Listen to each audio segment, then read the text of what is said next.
नमस्कार दोस्तों, खबर एक्सपोज यूट्यूब चैनल में आपका स्वागत है। और इस समय हम खंडवा इंदौर राज्य मार्ग से सटे हुए छेगांव माखन में मौजूद हैं। और यहाँ पर हम यहाँ के किसानों की तरफ से खबरें आ रही थी कि यहाँ पे काफी नुकसान हुआ है। और ये नुकसान के संबंध में क्षेत्रीय नेता श्री चिंताराम जगताप जी, जो हमेशा क्षेत्र के लोगों की आवाज बुलंद करते रहे हैं और बीते विधानसभा चुनाव में इनका नाम काफी चर्चाओं में था, तो चिंताराम जगताप भाई जो है वो किसानों के खेतों में जा रहे हैं और साथ में अधिकारियों से लगातार संपर्क करके किसानों को उचित मुआवजे के लिए प्रयासरत है। और आज चिंताराम भाई इधर क्षेत्र में कई खेतों का मुआयना करने आए हैं और इसी खबर को कवरेज करने के लिए हम पहुंचे हैं। तो आप देख सकते हैं कि किस तरह से गेहूं की क्या हालत हो चुकी है। और इधर गेहूं के जस्ट बाजू में यहाँ पर ये धनिया की फसल लगी हुई है। देखिए पूरी तरह से ये फसल बर्बाद हो चुकी है और किसानों ने कर्जा लेके ये अपनी फसल तैयार की थी। और बीते दिनों जो ओलावृष्टि और बेमौसम बारिश हुई है उसने किसानों के चेहरे पे मायूसी ला दी है। और यहाँ के ये तो केवल एक मामला है, बाकी छेगांव माखन क्षेत्र में कई खेत ऐसे हैं जहाँ पे फसलें पूरी तरह से बर्बाद हो चुकी है। हम आपको बताना चाहेंगे कि ये आपको जो खेत दिख रहा है इसमें कुछ फसलें केवल खड़ी है, बाकी बीच बीच में आप देख सकते हैं किस तरह से पूरी फसल बर्बाद हो चुकी है। और इस बारे में बात करने के लिए हमारे साथ किसान और साथ में क्षेत्रीय नेता श्री जगताप जी मौजूद हैं। हम उनसे बात करेंगे। भाई साहब नमस्कार, आपका स्वागत है। जी नमस्कार भाई जी साहब, वसीम भाई। जी क्या कहना चाहेंगे आप? ये देखिए अभी ओलावृष्टि हुई है अभी कुछ दिन पहले, जिससे हमारे किसानों की सारी फसल नष्ट हो गई है। कर्जा लिया है उन्होंने बैंक से, और कहीं न कहीं फांसी लगने का कारण यही है किसान का कि मेरा सरकार से यही निवेदन है कि अधिक से अधिक मुआवजा किसानों को दिया जाए, क्योंकि पूर्व में भी फसल खराब हुई थी और आज भी ये फसल खराब हुई, तो ये प्राकृतिक आपदा है, उसमें सरकार हमारा सहयोग करे। और ये किसान भाई मेरे साथ रमेश वर्मा जी हैं, राजू भाई सेन है, सकाराम पंचोरे जी, सदाशिव जी किसान मोर्चे के महामंत्री भी हैं। तो कहीं ना कहीं ये साथी लोग, हम लोग ये लगातार क्षेत्र का भ्रमण कर रहे हैं और क्षेत्र का भ्रमण करने के बाद में हम लोग, आप जैसे मित्र हमारी बात को माननीय मुख्यमंत्री तक पहुंचा रहे हैं, माननीय प्रधानमंत्री तक पहुंचा रहे हैं, ताकि हमें अधिक से अधिक इसका लाभ मिल सके और हमारा किसान संतुष्ट हो जाए। तो ये जिस तरह से जो फसलें बर्बाद हुई है, तो ये केवल छेगांव माखन क्षेत्र की बात है या फिर संपूर्ण पंधाना विधानसभा क्षेत्र में और भी इस तरह से लोगों की फसलें बर्बाद? संपूर्ण पंधाना विधानसभा की क्षेत्र की ये सारी फसलें नष्ट हो गई है। अच्छा, हमारा निवेदन यही है कि हम हर खेत में तो जा नहीं सकते, लेकिन हम इस खेत के माध्यम से आपको अवगत करा रहे हैं कि आप पूरे पंधाना विधानसभा में घूम लीजिए। हम पूरा पंधाना विधानसभा की मांग कर रहे हैं कि अधिक से अधिक मुआवजा दिया जाए और किसानों को राहत राशि भी दी जाए। और कहीं ना कहीं अभी जो डिफाल्टर लोग हैं, अभी बहुत सारे अभी कर्जा जिनको अभी तारीख आई है भरने की, उसको भी अवधि बढ़ाई जाए या माफ किया जाए, उसको भी माफ किया जाए, उसकी लोन की अवधि बढ़ाई जाए, ऐसा हमारा माननीय मुख्यमंत्री जी से निवेदन है। तो चिंताराम भाई ने मांग की है हमारे चैनल के माध्यम से, और जो जिम्मेदार अधिकारी और जनप्रतिनिधि हैं उनके तक ये बात पहुंचाना चाहते हैं कि एक तरफ तो किसानों की फसलें बर्बाद हो गई है, वहीं दूसरी तरफ उनको सोसाइटियों की तरफ से नोटिस दिए जा रहे हैं कि वे कर्जा चुकाएं। और ऐसी स्थिति में जो उनकी फसलें बर्बाद हो चुकी है वे कहां से अपना कर्जा चुका पाएंगे? चिंताराम भाई, आप लंबे टाइम तक के क्षेत्र में बड़े नेता रहे हैं, आप जनपद पंचायत में जनपद अध्यक्ष प्रतिनिधि रहे हैं, तो आपके पास प्रतिदिन लोगों के फोन आ रहे हैं क्या इस बारे में? प्रतिदिन मैं जीवित संपर्क में हमेशा रहता हूँ, 24 घंटे जनता के बीच में रहता हूँ। मेरे साथ में सारे लोग आए हुए हैं अभी भी, तो मैं तो जमीनी कार्य करता हूँ, तो कहीं ना कहीं मुख्यमंत्री जी तक, प्रधानमंत्री तक, राष्ट्रपति तक मेरी बात पहुंचाता हूं मैं, क्योंकि इनके दुख दर्द मेरा दुख दर्द है, ये मेरे अपने भाई हैं। तो कहीं ना कहीं आप खुद ही देख लीजिए, जमीनी स्तर से जुड़ा हुआ हूं और जमीनी कार्य करता हूं। वैसे हमारी भारतीय जनता पार्टी की सरकार हमेशा संवेदनशील रहती है, वो हमेशा मुआवजे की तैयारी में रहती है। माननीय मुख्यमंत्री जी ने अभी भी कहा है कि जो भी नुकसान होगा आप चिंता मत करो, किसानों में आपके साथ में हूँ, ऐसा माननीय मुख्यमंत्री जी ने भी अभी कहा है 2 दिन पहले। तो हम पटवारी को भी गांव-गांव खेत ले जा रहे हैं। उसके बाद में जो कृषि विभाग के अधिकारी हैं उनको भी ले जा रहे हैं कि आप चल के देखो अगर हम झूठ बोल रहे हैं तो। लेकिन हमारा तो संपूर्ण विधानसभा क्षेत्र हम मांग कर रहे हैं कि आप उनको उचित मुआवजा दें।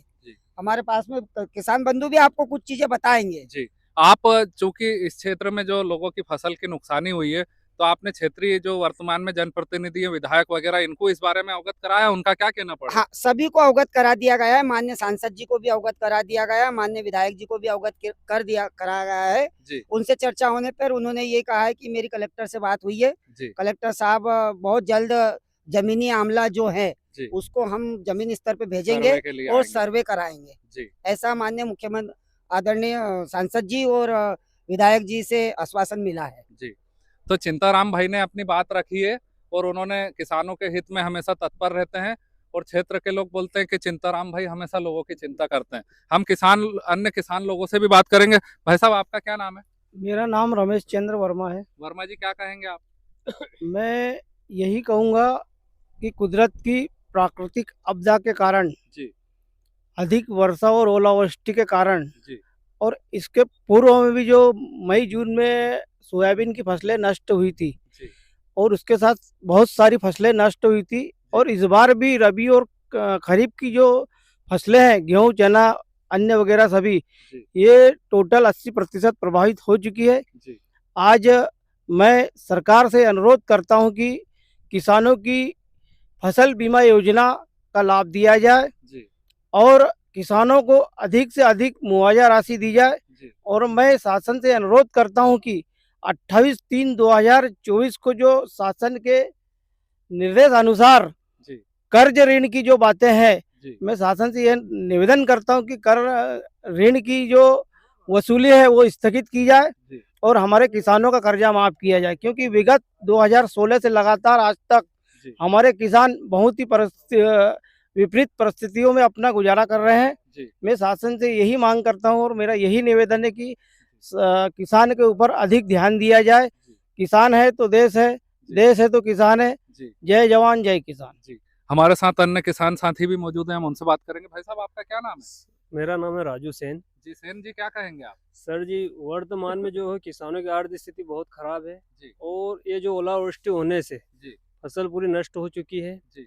इससे किसानों को बीमा मिलना चाहिए और जो किसानों का कर्ज माफी होना चाहिए, क्योंकि किसानों की सर्वे तत्काल होना चाहिए। सर्वे तत्काल होना चाहिए, क्योंकि किसान है सर। सेन साहब ने बताया है कि भाई इसका तत्काल सर्वे होना चाहिए और लोगों को तत्काल मुआवजे की घोषणा होनी चाहिए। और भी लोग मौजूद हैं हमारे साथ, भाजपा किसान मोर्चे से जुड़े हुए भी नेता यहाँ मौजूद हैं। सदाशिव भाई, हम उनसे बात करेंगे। भाई साहब, आपका स्वागत है, नाम बता दीजिए। मैं भारतीय जनता पार्टी का जमीनी कार्यकर्ता हूँ और मैं चाहता हूँ कि किसानों को अधिक से अधिक मतलब सरकार की ओर से सहयोग मिले और उनको राहत राशि दी जाए और उनका जो बीमा है बीमा भी दिया जाए उनको। और मैंने ये बात विधायक जी और सांसद जी तक पहुंचा दी है कि हमारा मतलब पंधाना विधानसभा बहुत मतलब कि बारिश में भी स्थिति उनकी खराब हो गई थी किसानों की, और अभी भी बहुत स्थिति खराब है। अभी मतलब कि मजदूरों को देने के लिए हमारे किसान बंधु के पास मतलब उनको देने के लिए नहीं, मतलब कि मजदूरी नहीं है। अभी खरीद कर ले मतलब कि गेहूं ला रहा है और दे रहा है उनको, क्योंकि 1 एकड़ पर अभी 2 बोरे गेहूं निकल रहे हैं। तो किसानों की स्थिति इतनी खराब है कि सरकार ने उनके तरफ ध्यान देना चाहिए बस। ठीक है, हमारे साथ और भी कुछ लोग मौजूद हैं। आप भाई साहब, आपका क्या नाम है? मेरा नाम सकाराम पंचोरे जी। पंचोरे जी, क्या कहेंगे आप? मैं तो यही चाहूँगा कि जल्द से जल्द किसानों के ध्यान देना चाहिए जी, और किसानों के बारे में थोड़ा सोचना चाहिए जी, और जल्दी से जल्दी इनको कुछ न कुछ देना चाहिए, मुआवजा वगैरह जो भी है उनका जी, कि जल्दी से जल्दी इनको देना चाहिए जी। हमारे साथ महिला किसान भी मौजूद हैं, वे भी अपनी बात कहना चाहते हैं। आपका क्या नाम है? रेखा पंचोरे जी। क्या कहेंगे आप? अब हम यही बोलेंगे कि भाई किसान लोग हम क्या कर सकते हैं, मजदूरी भी कहाँ से करेंगे, हम काम धंधा 4 बच्चे किस तरीके से पाल पोस करेंगे जी। सरकार का अकेला हमारे से वो निवेदन बोलते हैं हम कि भाई हमारे को जो भी लगता है वो तुम अब हमको दे दो, सोच समझ के कह दो। हमें किसान लोग क्या करेंगे, मजदूरी भी बढ़ रही है, हम 4 बच्चे उनको कैसे क्या तरीके से पल रहे हैं, वो ऊपर वाला जाने। अभी तुम माता पिता के समान हो, बोल सकते हो, दे सकते हो हमें जो हमारे नुकसान। हम 4 महीने काम करते हैं, हमारे बच्चे भी, हम भी, सभी लोग लगे हुए और उसमें कुछ मिल नहीं रहा है, तो हम क्या पूरी तरह से जो बर्बाद हो गई, तो अपन ने कर्जा करके कर्जा करके कर रहे हैं भैया। ऐसा तो कुछ है ही नहीं कि अपने घर तो कोई है नहीं भाई, जो सरकार देंगे वही अपन भी करेंगे, उनकी चाहत हमारी चाहत रहेगी और हमारी जो भरपाई है वो आप हाथ जोड़ के कर दो भाई, हम भी गरीब इंसान है। तो आपने देखा कि क्षेत्रीय किसान और क्षेत्र के जनप्रतिनिधियों ने एक सूत्रीय मांग की है कि भाई जो फसल की जो नुकसानी हुई है बेमौसम बारिश की वजह से, ओलावृष्टि की वजह से जो ये फसलें पूरी तरह से नष्ट और बर्बाद हो चुकी है, किसानों के सामने आर्थिक संकट गहरा गया है, उनके पास लागत का पैसा भी नहीं है, साथ में बैंक के द्वारा इनको नोटिस देने की भी खबरें सामने आ रही है। तो ऐसी स्थिति में तत्काल इन्हें राहत दी जाना चाहिए और प्रशासनिक अमले द्वारा इनके खेतों का सर्वे करके इन्हें तत्काल मुआवजा राशि और इन्हें स्वीकृत की जाना चाहिए। हमारी इस पेशकश में फिलहाल इतना ही। हमारी खबरों से जुड़े रहने के लिए हमारे यूट्यूब चैनल खबर एक्सपोज को सब्सक्राइब कर दें और बेल आइकन का बटन दबा दें ताकि हर अपडेट आपको सबसे पहले मिल सके। धन्यवाद, नमस्कार।